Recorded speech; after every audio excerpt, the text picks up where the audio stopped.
So yes, so I will talk about how you can access variability with NeuroDesk. And my slides are not advancing. This is the remote control? Anything? Which one? The green one? Yep. It's not advancing.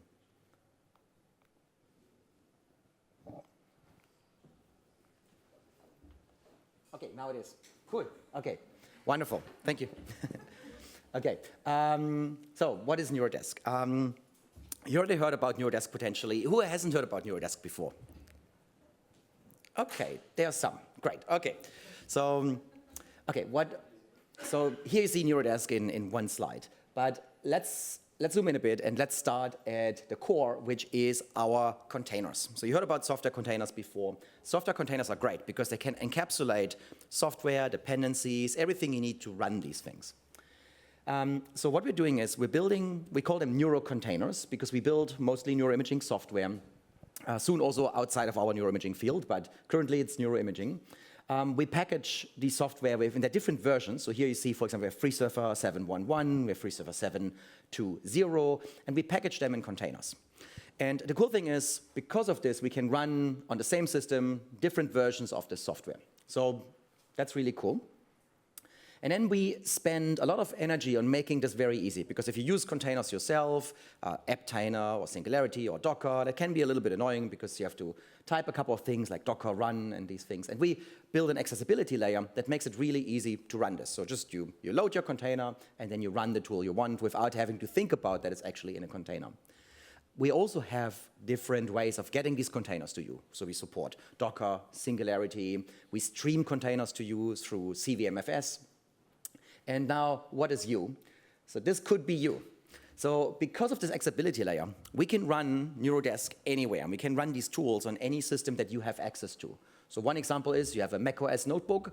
We bring a Linux container that we call NeuroDesktop, which is a Docker container. Can also run in Podman, can also run in a small virtual machine that we bring. And now we bring a Linux virtual desktop onto your system, and now you have access to all these tools.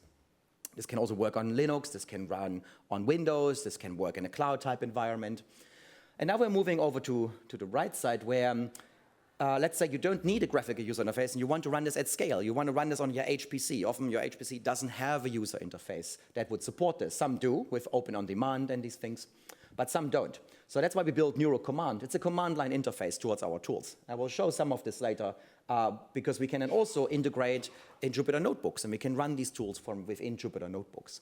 And now a very recent feature, which I'm very excited about, is we can now go the full way towards clinical translation, because what we can do is these containers now, we can run them on the MRI scanner directly. And this is enabled by a new technology developed by Siemens, and the cool thing is that Siemens is doing there, they are supporting open standards. So they're taking the MRD format, the ISMRD format, and they are supporting this in their reconstruction workflow. So they can basically stream MRI data, case-based or image-based data into a container. We can do whatever we want with this in the container, and then we can output ISMRD data again, and then Siemens takes care of the DICOM conversion and makes it all nice. So the cool thing is, you see that the whole scientific workflow can really be supported here. So you can pilot a pipeline on your laptop, on your macOS system, where a lot of neuroimaging software wouldn't run easily, or on your Windows notebook, where even less neuroimaging software runs nicely.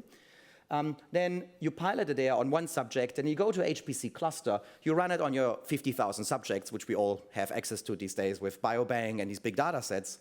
And then, yeah, you can even create nice visualizations for your paper, publish this Jupyter Notebook with it so everyone else can access what you've done and reproduce what you've done. And study what, for example, because we're talking about analytic variability here, right? For example, what would a change of the FreeSurfer version do to this pipeline? Let's say you run, instead of 7.1.1, you run in 7.2.0. Would this change your effects? So with NeuroDesk, we make it really easy to test these things, and also not just easy to test it, but also be aware of what you're actually running. Yes, and then, as I said, once you have a pipeline that really works, that was developed and validated, you could then even run it in patients on the MRI scanner directly. I think that's quite exciting. So, and then we have the community, which is a big part of NeuroDesk. NeuroDesk is a community that's currently quite open worldwide. So we had about 50 people contributing to the first paper. We have about 10 core developers these days, but it's really, the software lives by people using it, saying, oh, this doesn't quite work yet, we tweak it, but then also people who contribute containers and say, oh, I need this software. And you also saw this today in these talks, that a lot of our containers are also now used in our software packages. So for example, we closely work with the BrainLife team, where our containers that we build can then also use in BrainLife to run these cool analyses you saw earlier. We also work closely with the NiPoppy team, which you will see after my talk, where we're bringing in the containers again that we build in NeuroDesk and we bring them into NiPoppy.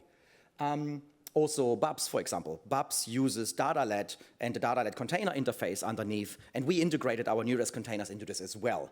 So when you ask the question, which platform should I use, my answer is use all of them, because they're all connected, they're all part of a puzzle piece. So when we build these systems, right, we're not there and saying, oh, I want to do exactly what the others do. We try to find out what's actually the niche, what's missing here.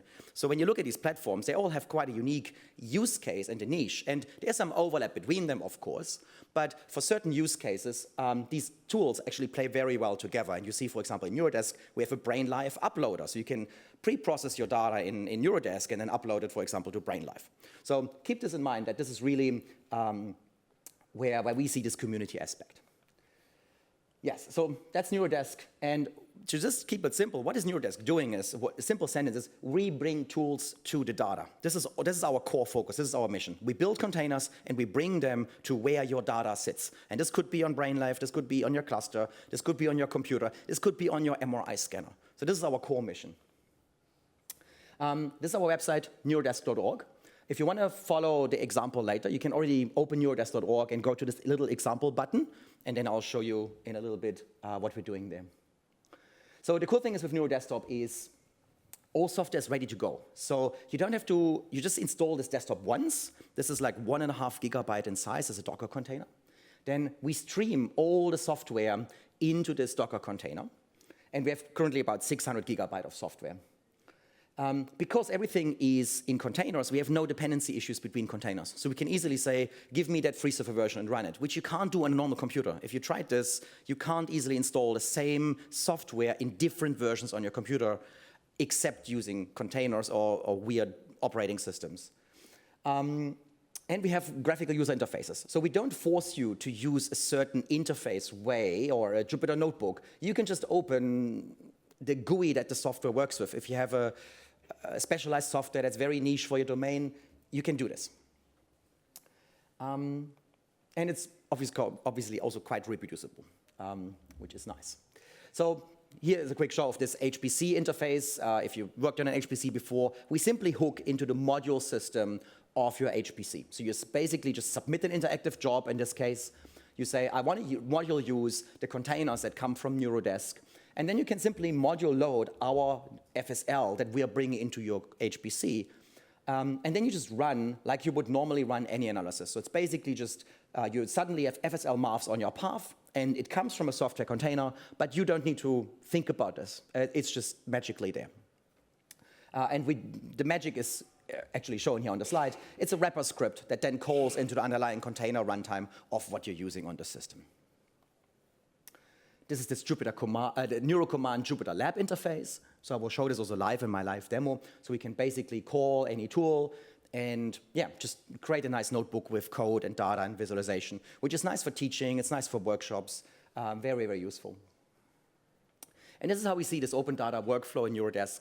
So we really see it as, okay, you somehow have to get your data into this. So you import it from DataLed, from your scanner, Open Neural, Open Science Framework, XNet, for example, is something we work with closely, or any cloud interface really you have, or data locally. You can just drag and drop your data in there, which I think is really cool. And you process your data in any tool available. Again, this is very extensible. We worked a lot on making this very easy to build these containers. And then you organize your data, you document analysis. Obviously, we highly recommend using standards. BIDS, of course, is our community standard to organize data. Jupyter notebooks are fantastic for documenting this, and we support users. We have lots of nice visualization tools built into this as well. And then we share it with the community. So you can upload this Google Colab, Open Neuro, again, DataLed to anywhere pretty much, Open Science Framework, or you just put this notebook on GitHub and people can use it. We also I think we're not showing it here, but we're also building a lot of the citation workflow. So for example, you can cite our containers, you can cite our workflows, these Jupyter notebooks you build, and we make this all nicely transparent and citable. So this is pretty much all I had for my slides. So if you want to follow along, go to neurodesk.org, and if you could flip over to my notebook, that would be wonderful. Okay, good. Okay, so obviously the internet might not play with us today, but if you follow along, I quickly show you what you want to do. So you go to our neurodesk.org website, which also shows you all the different ways how you can run NeuroDesk on your system. But then you go to examples. I'm quite excited about this example project. This is funded currently by the Mark and Sean Zuckerberg Initiative and Wellcome Trust. And Moni, a postdoc in our team, is really building this out. And what we're doing here is we're building example notebooks where we show various analysis software, we combine it with data, and we show how could you analyze some data. And we want to really build this out as an educational resource so that you could just use and run it in a workshop. And what I want to show today is, because we're talking about analytic variability and how to assess this and how to deal with it, I'll show this notebook, which is called Brain Extraction Tools. So in this notebook, we simply show you there are many ways of doing brain extraction. And surprisingly, they all don't agree on the result. And I just want to show you how to look at this and how to visualize this. So what you can do is, if you go to this website, this is a normal website. So you can scroll through this website. You see what we will be going to run. And as you see, we also spend a bit of energy on making nice visualizations, which is really cool. And in the end, this is the figure we want to get to in the end. We will look at, okay, how do these tools do different brain extractions, right? You would think there's only one brain, but we basically have 4 solutions here of this problem, which is good. And hopefully Tom Nichols will hopefully in the end show us how we can harness these different solutions. But you can think about, I just used a simple example today, but you could use this, think about this for any pipeline you're doing, right? Any analytical choice has assumptions, and these assumptions will influence your results. And there's no, I often get asked, what's the correct solution? And I don't know. It's just, it depends on your data. Some tools just take longer for certain data sets, and you might not need a precise estimate. Some tools really just don't get it right sometimes. So that's also good to know, right? Yeah, but how do you know if you can't easily test these tools and if it takes a long time to install? So if you want to follow live, what you can do is you can click on this little rocket up here, and you click on Jupyter Hub. What this should do is, it should launch a website. We call these play instances. So we host a couple servers worldwide just for people to play with NeuroDesk, because we don't want that you have to install things to just experience how it works. Obviously, this is the web, so it will depend on how well your Wi-Fi works. And in this case, I'm lucky, so it actually starts up, which is nice. So here it is, and then it will throw you into this notebook, and then you can follow along.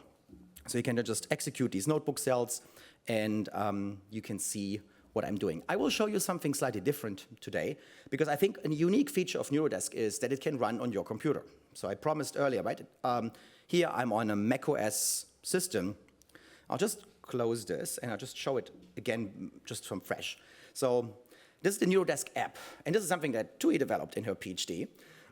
So she spent a lot of energy on making this really nice, because if you worked with Docker containers before, yes, of course it works if you paste exactly the right command line, but it can be a bit daunting for beginners. So we really made this an app that runs cross-platform and just does the right thing and just starts it. So it gives you 2 simple choices. Do you want to run this locally, or do you want to run this on a remote server? And this remote server, you could even host yourself. So we give you our place servers, the 3 that we run in Europe, in Australasia, and in America. But the cool thing is we can run this locally, which I think is really good if you have clinical data, or if you're playing with like early stages of your analysis, right? You don't have this data yet in bits. You really just want to see, is my data actually good enough? You want to do QC and on this data, and just figure out what the analysis could be before you're going to these bigger platforms like BrainLife or like BEBS, where you need to have a pretty good idea what your data set is already. So this will then open, and I'll quickly show this a little bit. So this will show you a Jupyter notebook environment. Yeah, okay, so I'll have enough time. And what you can do here is you can open a simple notebook, and you can start working with software in this notebook. You can load software as well. We have a little module system on the side where you can see what's all the stuff we've got. So when we look at FSL, we see, cool, we got FSL from 6.03 to 6.07.16, and we can pretty much support any version there. And then you can load it and use it in a notebook. You can also, and this is here, you can launch a desktop interface. This desktop interface gives you two choices. Do you want an RDP or VNC? It depends a bit on your preference. That's why we just put both in there. And then you get a full desktop. And this is how it looks like. It's a Linux desktop. If you've used Linux before, this should look familiar, but we try to make it very easy. So you just go in the startup menu, you say, I want NeuroDesk, and then you can just go, here you have BIDS apps, which you heard about previously. You have data organization apps, so you can get your data into BIDS, for example, quite easily. We have various tools to import data, work with data, and then, of course, special tools for hippocampus processing or rodent imaging even.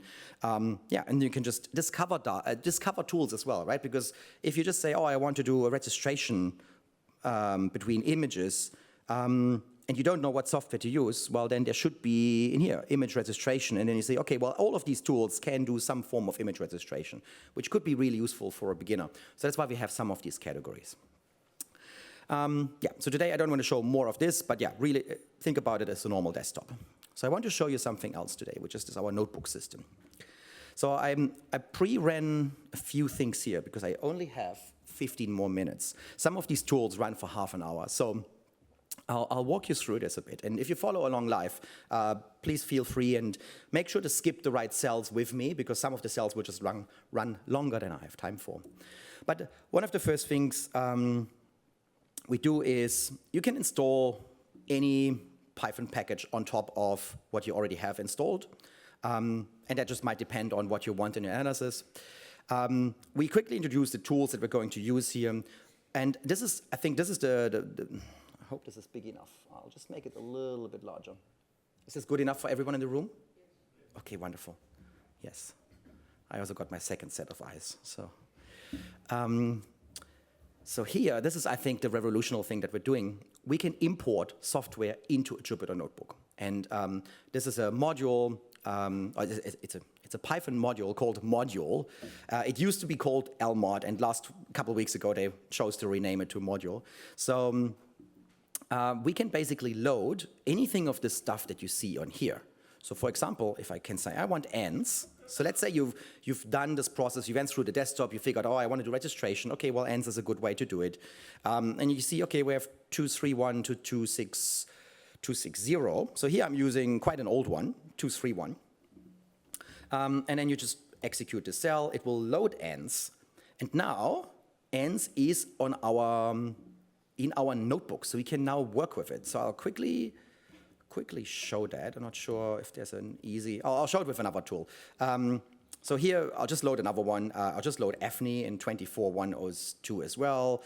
I load FreeSurfer in 732, and I load FSL in 6074. So now you see we have these 4 software packages in our notebook, and now imagine if you try to install these software, this would have already taken you a day, right? And this just took me now 10 seconds. So I think this is one of the big things that NeuroDesk does. It just gives you these tools without spending time on stuff that you're not paid to do, installing software.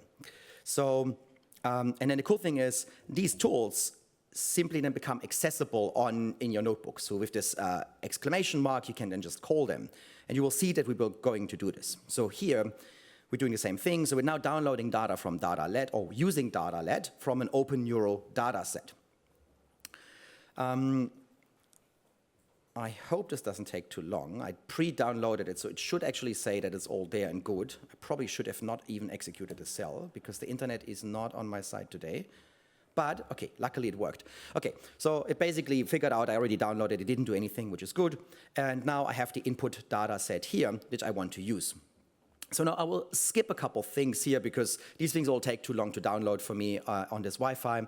But basically, we download ANS brain templates because the brain extraction needs these templates. And then here you can see we can just run, and I quickly show this because this doesn't take long. We can now run this tool, which is called ANS brain extraction. And it's just magically there now.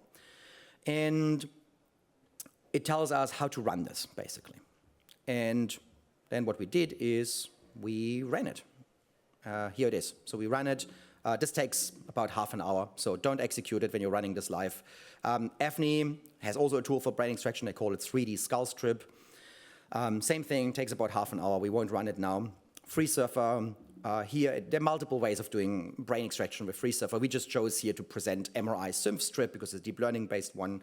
And then the last one is BET from FSL.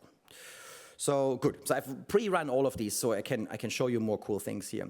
Now this is something that is developed by Chris Rawdon and Taylor Hanaik and a couple other people in this group, and they are building a visualization library which is called NeuView. And NeuView really makes it possible to visualize neuroimaging data very simply. So they have a wrapper for Python, which we're using here, for Jupyter Notebooks to be precise, which is called IPyNeuView. And what we can do now is this ANS-stripped brain-extracted brain, which I ran earlier. So about an hour ago, I ran this just to make sure it actually works. We can now explore this data interactively and have a look. And we see that this did a pretty good job in brain extraction, right? It looks like, cool, the skull is gone. There's no big chunks missing off the brain, which is always a good sign. So yeah, so I would say this is a great brain extraction. Now let's look at the Afni one. So Afni also ran, and here's the Afni version. So again, same thing. I already see something here, right? So there is a blob there that shouldn't be there. And now, hopefully, not the Afni people are mad at me. I didn't check this previously. Obviously, if you tweak the parameters, this would actually work. We probably just didn't optimize it well. So I don't blame that this doesn't work. It actually did a really good job, just there is a little bit a thing or there. But it's good, because we want to look at variability of pipelines, right? Okay. So now, we want to compare these different analyses. So I won't show the others, just to do this. So what I do here is just to extract, because we're really interested in the brain shape. So what we're doing here is we simply extract the edge of the mask, and then, as an example, we're plotting one of these edge masks. So this is how it would look like. So basically, Afni, if I take the edge of this mask, this is how it looks like. And then we're visualizing them, and we look at the variability of these pipelines. And here we see that our two pipelines that we compare, and now, as I said, in this example, we have 4 pipelines. I just chose 2 here for brevity. And you see there is some substantial difference there. So, which is good, because now you can look at it and you can say, okay, well, probably in this case, the ANS pipeline would be already working out of the box. I probably have to do a bit more optimization for the Afni pipeline. And yeah, if you get more pipelines in there, and I think this is our example online, when we go back to our extraction, yeah, so here it is. So here we see all pipelines. You see that there's some substantial differences in there between, for example, FreeSurfer and ANS and FSL, and sometimes they really agree well. But yeah, this is really one little example how to look at this analytical variability. So I think that leaves enough time for questions. Otherwise, tell me. And yeah, thank you very much.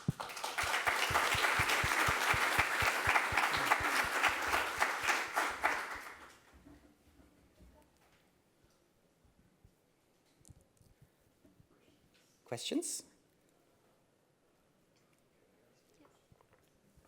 Yeah. Hi, Steffen. If I'm comparing 2 FreeSurfer versions, yeah, which load the same command, would the system allow me to do so easily? Yes, it would. So you basically would first run one version of FreeSurfer with module load, and then you would unload one version, you load the next one, you run the next one. So yeah, so you could pretty much parameterize over that very quickly in a for loop and just run. Exactly. If you suspect that FreeSurfer changed something in their pipeline, yes, you could very quickly iterate through this in our module load script, and it would do it. Yes. Yes. Yeah. Any other questions? Yeah. It looks like the example you gave was loading one subject. So I could imagine that if you did this on all the subjects in your data, maybe Afni is good for this subject, ANS is good for that subject. So how do you decide if it's different per subject? Yeah, exactly. I mean, that's a really open-ended question, right? It depends. So in this case, if I had to do this, what I would probably do is I would average all the masks across all the subjects and then see which one gives me, on average, a really good masks. I would probably also manually look through a couple and see if there's some trends there, exactly. But yeah, that's, I think, there's still no general answer to this. I think it depends really on the pipeline. But in this case, I would probably just average the masks and just see if there's some consistent bias in there, which sometimes is. Yeah. Yeah, any other questions? I have one. Yeah. So JB mentioned that we have been there are a lot of researchers have been using deep learning model to train their data and whatnot. So they have to use GPU for their process. And I think NeuroDesk seems to offer access to cloud and also HPC resource. Would it be different to have access to them, or how easy? Which one is easier? Exactly. So we've built in GPU support. So basically, when you run this on a system, on a Linux system, I have to say, with GPU support, we support NVIDIA GPUs. And then they just appear magically in your container, and you can then run. We have some GPU-enabled containers that can use the GPU then, and that's working quite well. This doesn't work very well on Windows or on macOS, simply because of the virtualization techniques we're using these days.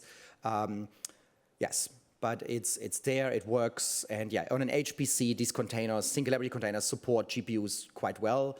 There's some edge cases where you have to watch out with the CUDA version. It has to be compatible to the driver version. So it's not yet as smooth as I would like it to be, but this is just the complexity of dealing with GPUs and the way NVIDIA dominates the market there.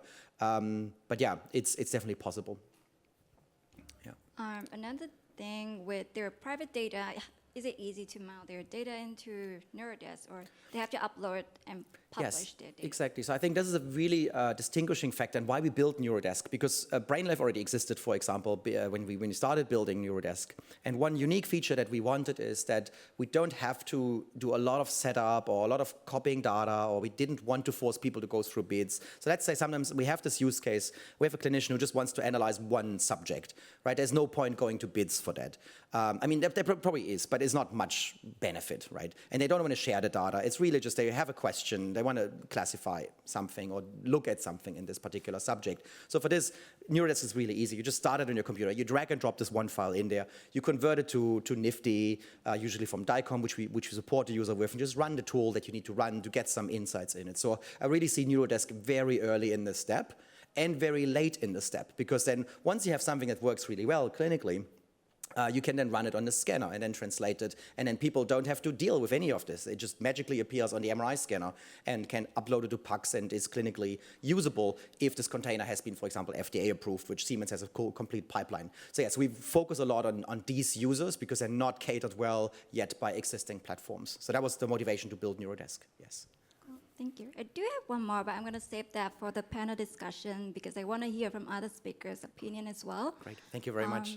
And yeah, we have luckily, because we're local, not local in data, not just local in data, but also local to Brisbane. So we have luckily lots of people from our team on the conference. So if you see people in NeuroDesk, you should approach them and ask questions. So we're always happy. And we have stickers. If you want stickers, we have lots of them.